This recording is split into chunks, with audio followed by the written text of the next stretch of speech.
Shalom and good evening from Galilee, from Israel. This is Amir Tsarfati. It's been a while since I was with you here, updating you on events. It's due to my very intense traveling plan. I just came back a few days ago from Europe.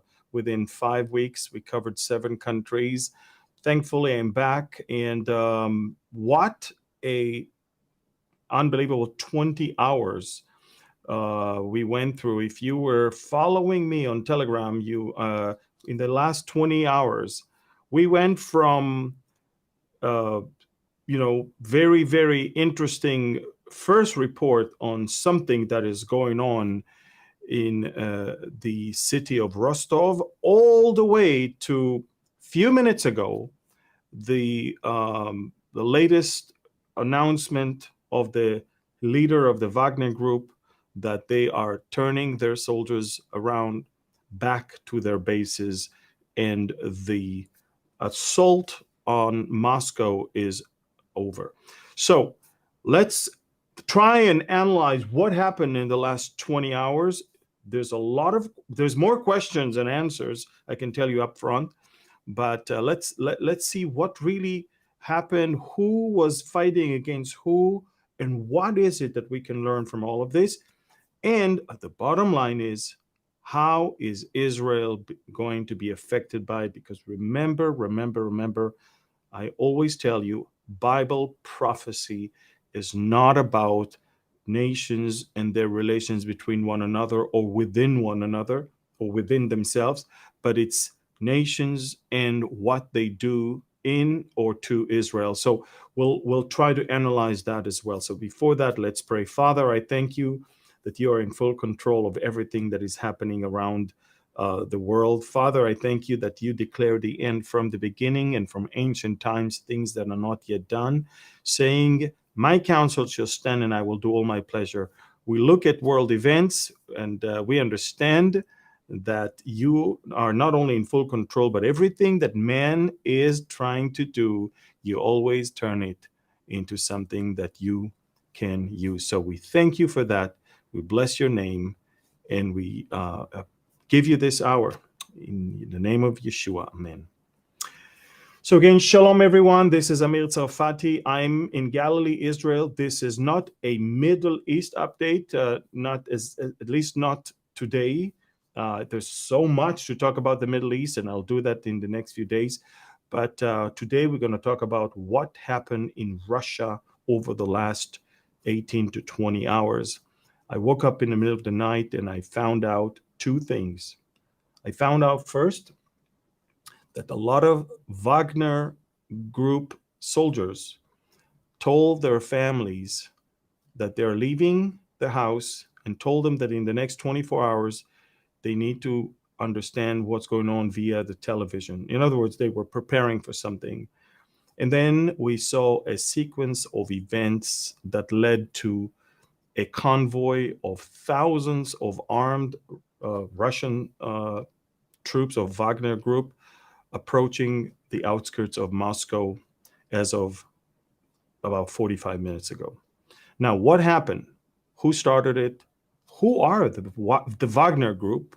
What is Prigozhin's reason to start all of this? This is the right place to try and understand it. First of all, just so you understand that Russia is involved in many different places around the world, in places where it prefers not to have its official soldiers on the ground. And this is exactly why, just like America, by the way, make no mistake, America has its own private contractors or private security forces that are doing contractors' jobs for the Ministry of Defense without being identified as American soldiers, of course. And so if they die, they're not American soldiers who died in enemy's camp. This is exactly the same thing. About less than 15 years ago, we have a lieutenant colonel in the Russian special forces that he retired, Mr. Utkin. And Lieutenant Colonel Utkin, he's the one who started a group of mercenaries Basically, he recruited them from special forces units, and his code name on the radio was Wagner. Wagner is the composer that Hitler loves the most, Richard Wagner, and we from what we understand, Utkin was a sort of a admirer of Hitler. Some say that he even had a few Nazi tattoos on his body. I cannot confirm that. What I do know is Wagner became then later on the code name of the entire group. A few years ago, one of the suppliers for the Kremlin's food, Yevgeny Prigozhin, a Jewish guy, by the way, he was promoted to become the leader of the Wagner group. That's what he was known as, Putin's chef. In fact, there's some photos circulating around of him serving Putin's food, and he became very close friend of Putin. He knew all the ins and outs in Moscow, and when he became the leader, quite a few things happened, including the annexation of Crimea in 2014, the involvement of Russia in Syria ever since 2012, 2013, and the involvement of Russia in Libya, the involvement of Russia in Sudan, the involvement of Russia in other places around the world. This is where Russia preferred not to send its own soldiers, but to send those Wagner groups. And even in Syria, I know that during the time of President Trump, the Wagner group tried to cross the Tigris River and take over the oil and the gas fields that were controlled by the American forces. And at least 600 of the Wagner group soldiers were killed in one assault that went wrong, and the US forces killed them on the ground. Of course, no one in Russia said that Russian soldiers were killed. No one in Russia even reported that, because they were not counted as Russian soldiers. You understand that?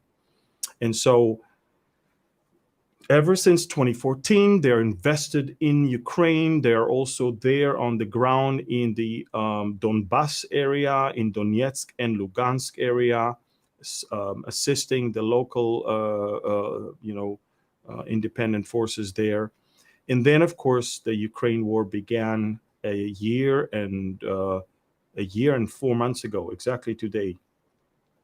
And what happened is that there was a rift. There was a big clash between Sergei Shoigu. Sergei Shoigu is the Minister of Defense, and Yevgeny Prigozhin, which is the leader of Wagner.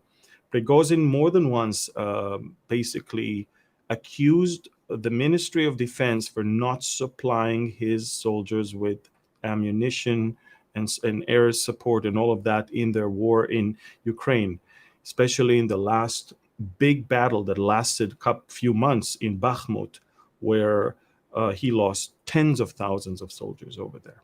Now, when the mercenaries that were coming out of those units, when they were gone because they died, there was a need for some more cannon fodder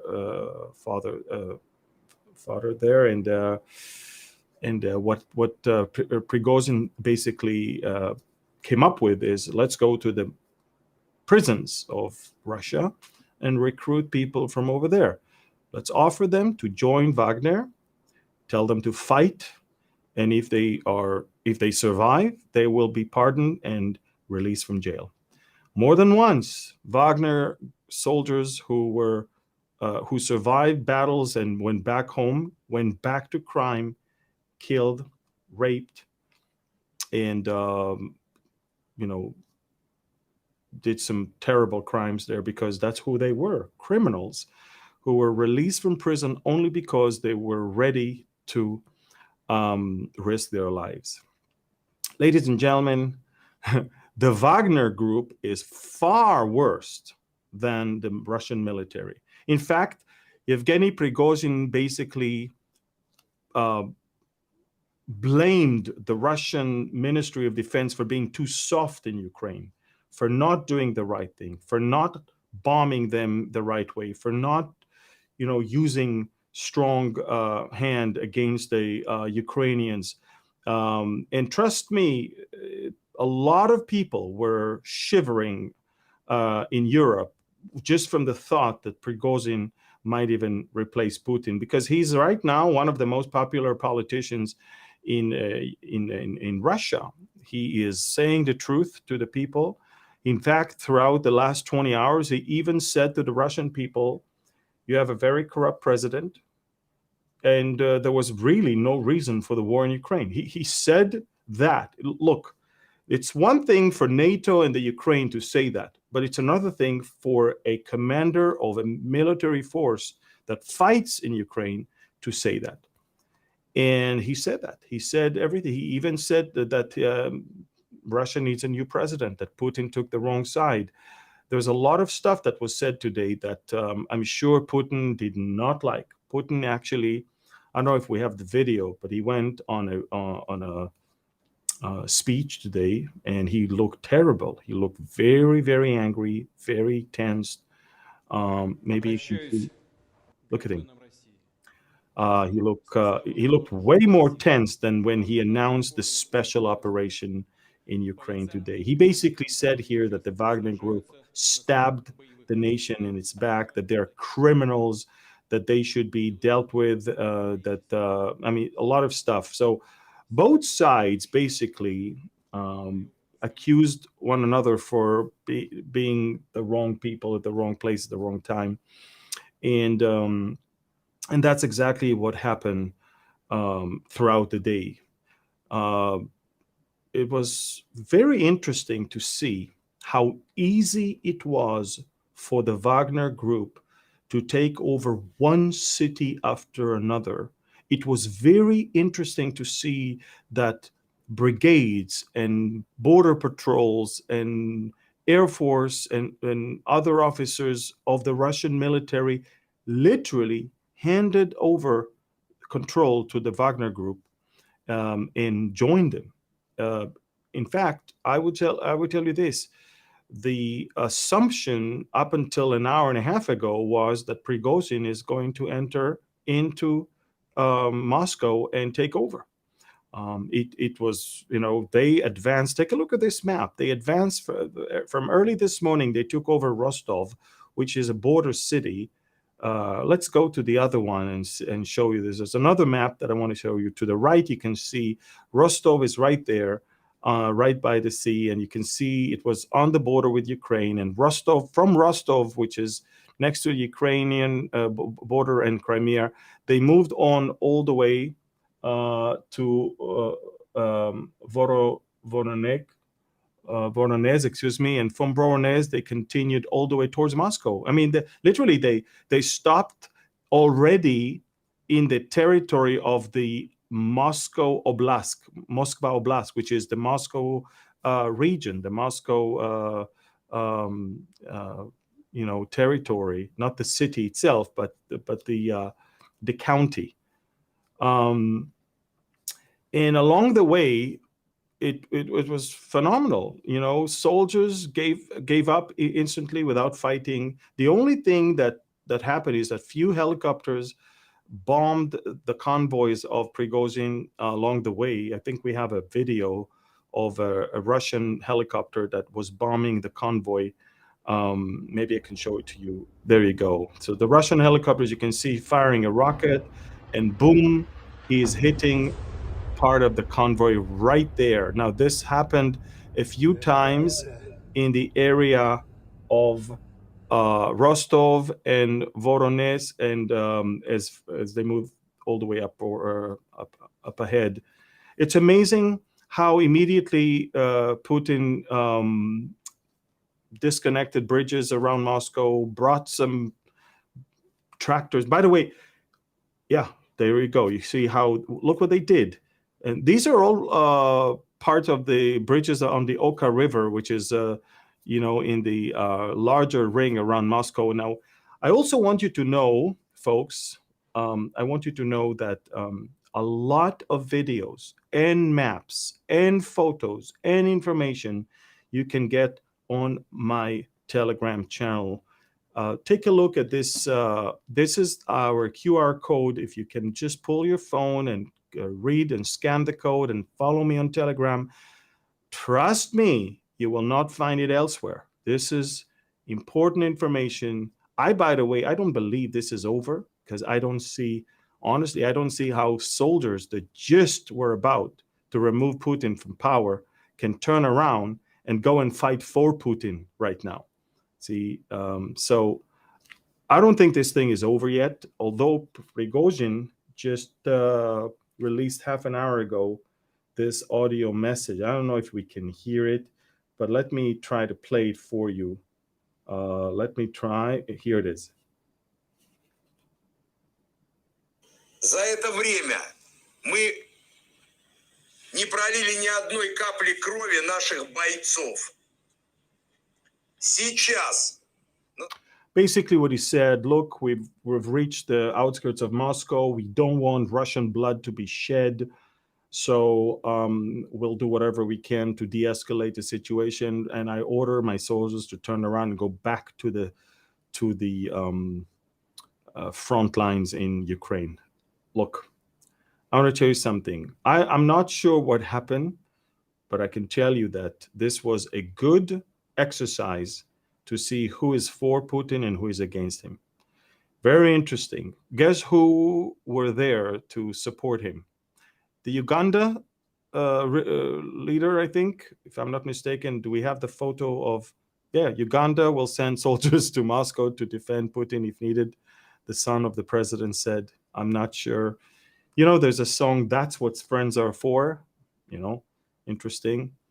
And also the Iranian Revolutionary Guard Corps, they said that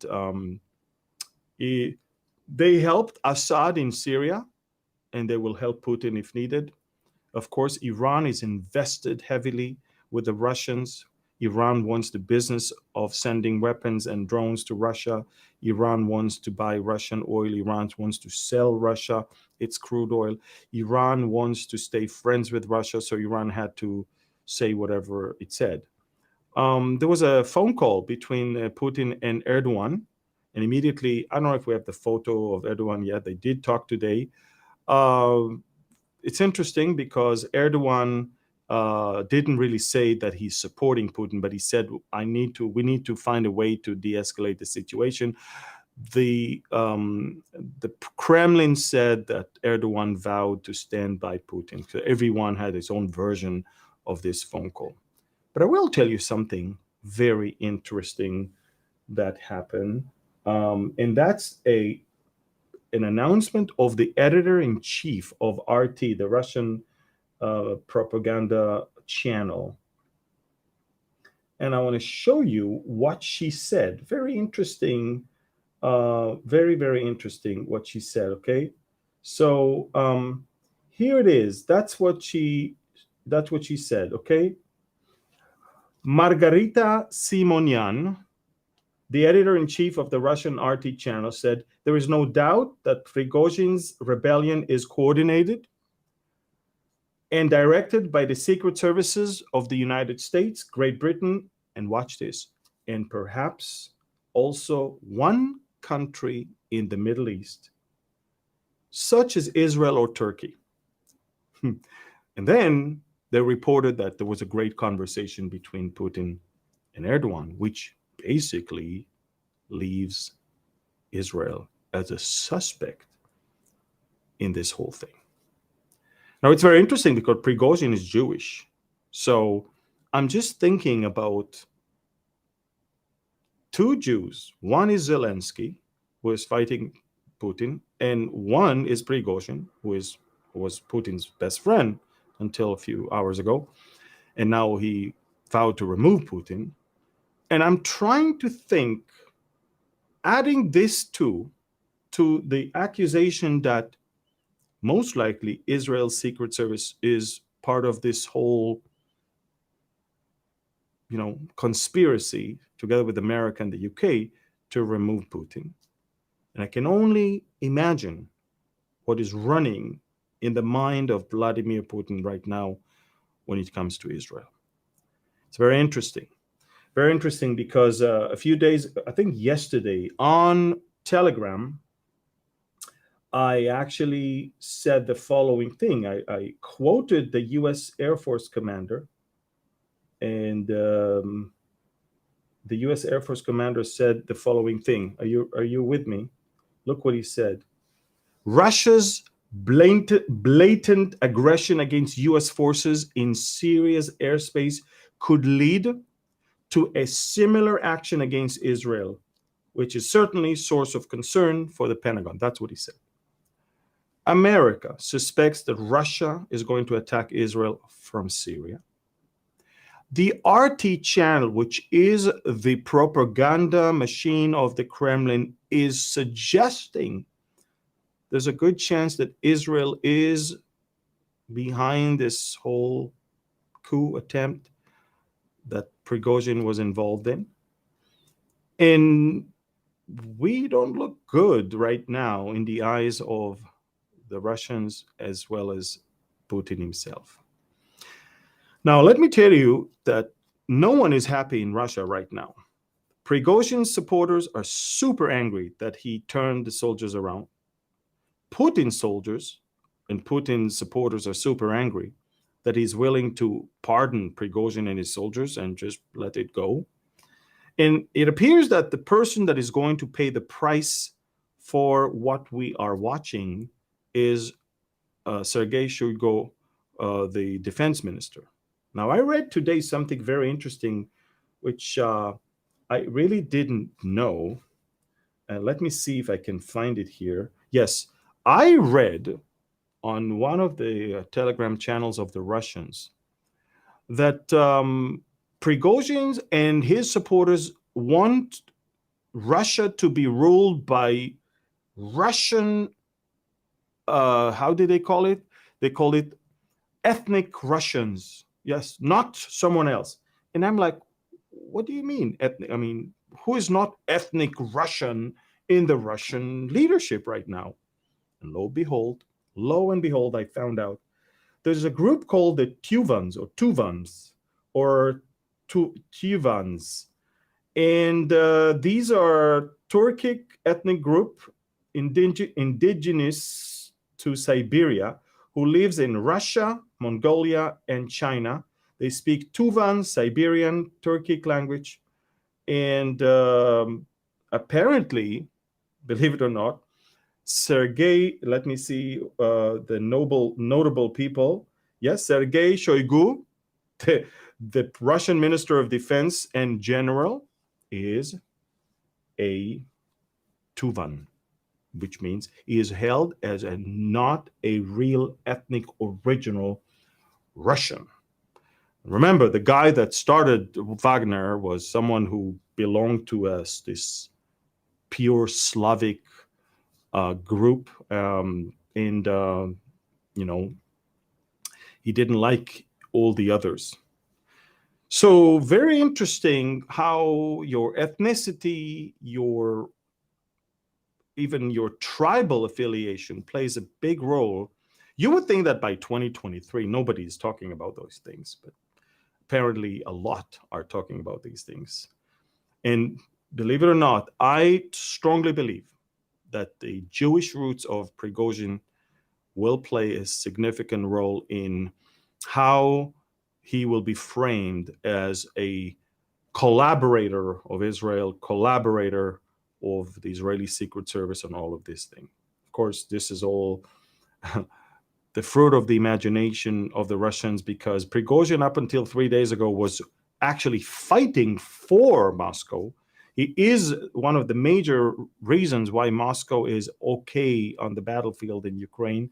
If it wasn't for the Wagner group soldiers, Russia would have lost already long time ago in many of the front lines in Ukraine right now. The Wagner groups, they're brutal. And again, as I said, the Europeans were terrified just from the thought that somebody worse than Putin can actually get access to nuclear power and become the leader of Russia. And so, believe it or not, all those that hate Putin had a sigh of relief when they heard that Prigozhin stopped this attack on Moscow. Sigh of relief, because they know there's actually someone worse. Somebody said once that the devil that you know is better than the devil that you don't know. And in this case, Prigozhin and the people that he's leading, they're gruesome. It's quite amazing. So I want to tell you, folks, I'm not sure what happened. And I'm not sure how can the Wagner group go back to fight for Russia, for Putin, for the Ministry of Defense after this type of thing. During the day, Prigozhin soldiers shot down 3 helicopters and 1 cargo transport plane of with Russian paratroopers. So quite a few people died today on both sides. The Russian military lost planes and soldiers, and the Prigozhin's group were attacked in their convoys by Russian helicopters, and dozens have died. So I'm not sure how it's going to be explained, but I am not convinced that this whole thing is over yet. But I will tell you that while all this happened, quite a few government planes left Moscow towards St. Petersburg. In fact, we have, I think, a map showing those planes' routes. Those are the 2 planes, and they were flying these are the, I think we know exactly their tail number, and there's an Airbus 319, and there's a Ilyushin, and we have the registration number. At least one of them, the Ilyushin one, is a plane that was normally transporting the Russian president. And so the rumors were that Putin actually fled Moscow towards St. Petersburg. But then at the same time these news came out, the spokesman of the Kremlin, Dmitry Peskov, released a statement that Putin is in the Kremlin still working, trying to show that the business is as usual with Vladimir Putin. Look, it went too far and too easy for the Wagners, and they gave up too far and too easy and too fast. So I have to ask myself, was it all planned? Was it a false flag? Was it maybe it was a way to remove Shoigu from being the Minister of Defense by telling him, look, we almost lost our control over the country, and if Prigozhin is angry with you, in order to have peace with him, let's sacrifice you. That could be another one, because from what I understand, and I've read all the news, it says one of the commitments that Wagner's army accepted as a condition for the stop is extensive changes in the Ministry of Defense. So, allow me to guess that Shoigu is probably not going to stay there for too long. Folks, a lot has happened. Russia is very fragile. And about 2 hours ago, I was thinking to myself, if indeed this will escalate to an all, I guess, siege on Moscow, then Putin has 2 options. He's in a crossroads. 2 options. One, to say, okay, I'm ending the special operation in Ukraine because I have to deal with a much more severe situation right now. Or the opposite, he will escalate his actions and drop the nukes in order to finish at least one of the two wars that he's engaged with. Another thing that was reported throughout the day was that the Wagner group is in control, in possession of some nuclear arms that belong to the Russian military. Of course, they are part of the Russian military in a sense, and they know where it is and they know how to get there. And of course, the Russian soldiers lost faith in this whole war. So they gladly join Wagner. I mean, thousands of Russian soldiers joined Wagner today. And that tells you how much Prigozhin was smart to do what he did at this present moment. So my point is that, you know, nukes are right now not safe. They're not safe. They can be used by Wagner if he wants. They can be used by Putin if he chooses to. And allow me to guess that if Putin will use it, it will be in collaboration and coordination with the Wagner Group in order to satisfy the Wagner Group and to bring an end to one front so he can de-escalate the situation with the other one. So I actually think that what happened today is a milestone, a very important, you know, event that will escalate, and I would even call it it will move fast the developments both with Ukraine and with Israel. Make no mistake, I don't think that Putin is in love with what he's hearing regarding the involvement of Israel, regarding this whole thing. Now, throughout the day, I was also thinking to myself, if there's a good time to attack Iran, this is now, when Russia is too busy. Iran is too afraid because of what's going on in Russia. And everybody is looking at Russia, and we could use the moment. But seeing how fast Prigozhin gave up and turned around, I'm thinking to myself, thank God we didn't do anything, because we could have found ourselves in a very embarrassing situation. So I will keep you updated throughout the night. I don't think it's over. I think there is a methodical pause right now for all sides to regroup. I cannot see how these same soldiers who were on their way to Moscow to replace the president will now turn around, go back and fight for that president, which they held as an enemy a few minutes ago. And so I'm telling you, folks, I don't think it's over. For now, things might be a bit calmer, but I don't see a complete agreement that was signed and agreed upon by the two parties right now. I actually don't see how Russia can live with the understanding that someone who was on his way to Moscow to replace Putin is still a commander of a military force that is fighting on behalf of Russia. All of this doesn't make sense to me. So unless it was a organized and collaboration with the president himself, which I don't think it was, or we have not heard the last accord in this whole saga. Again, it's very interesting. I anticipated this whole thing in my newest novel that is not released yet, the third of the three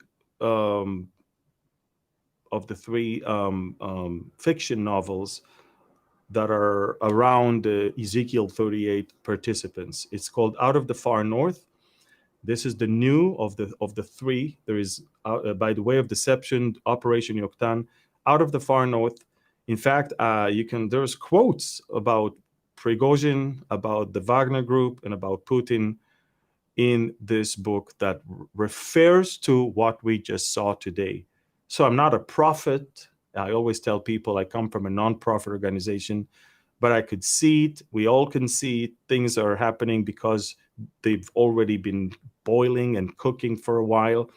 And so Steve and I definitely touched that in the newest of the three. I don't know if you can see it, but Operation Yoktan was the first. Then By Way of Deception came, By Way of Deception is this one about Iran. And this one is the latest, Out of the Far North. This is the Kremlin. This is near Tavor, right here. And one of the best thrillers that you can get also. to read about this situation and understand Ezekiel 38 much better. Okay, listen, guys, if you want to understand more, follow me on Telegram, and this is the QR code. Scan it, follow me on Telegram. I will update you in a few days about the coming agreement between the US and Iran. Believe it or not, I can't believe it. I'm even saying that. And we'll talk more about the Middle East in our next update. Please share this with as many people as you can. And let's continue to pray for the peace of Jerusalem. And let's pray for the will of God to be done. And let's keep our eyes on what's going on around us, but more so on the promises that God gave us in the Bible. Let's end up with the Aaronic blessing. Yavarechecha Adonai v'yishmerecha, ya'er Adonai panav elecha v'yichuneka, yisa Adonai panav elecha v'yasem lecha shalom. The Lord bless you and keep you. The Lord make his face shine upon you and be gracious to you. The Lord lift up his countenance towards you and give you his peace. B'Shem Yeshua. Amen. Thank you. I love you. God bless you. I just rushed all the way from my house. We celebrated my little boy's 10th birthday. This is the youngest. And so I'm going back there right now to say goodbye to whoever is there. Thank you again. God bless you. And shalom from Galilee. Bye-bye. Join the Amir Sarfati and Behold Israel channel on Telegram. Here you will receive daily updates and audio messages from Amir. You can also take part in our community and reply with comments. Getting started is easy. Simply download Telegram from the App Store, then visit the Behold Israel Telegram channel in your browser. From there, click Preview Channel, then click Join. That's it. See you on Telegram.